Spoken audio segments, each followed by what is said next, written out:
నాస్తికత్వం అంటే ఏ దేవుడిని అంగీకరించకపోవడం, ఏ మతాన్ని అంగీకరించకపోవడం.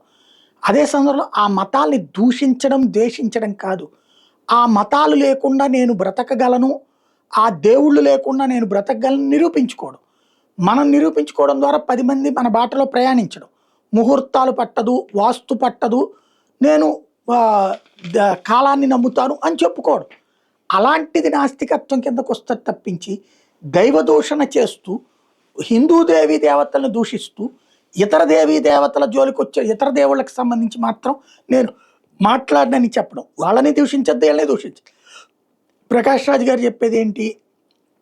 మళ్ళీ ఇప్పుడు ఏదైతే రావణ్‌ని సమర్థించుకొచ్చారు కాబట్టి అందరు నిలదీస్తుంటే, ఓ సెంటిమెంట్ ఆయనకి హావభావాలలో అద్భుతమైనటువంటి టాలెంట్ ఉంది కాబట్టి నాకు కులం లేదు, మా అమ్మకి కూడా తెలీదు.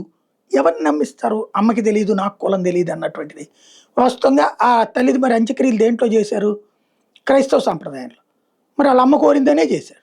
మరి ఆళ్ళ అమ్మకి కులం తెలియకుండానే నాకు క్రైస్తవులు అంత్యక్రియలు చేయమని అడిగిందా? ఎవరిని మోసం చేయడానికి ఇట్లాంటిది? పోనీ ఈయనకి సంబంధించి ఈయన కూడా పాటిస్తున్నటువంటిది ఆ క్రైస్తవమే.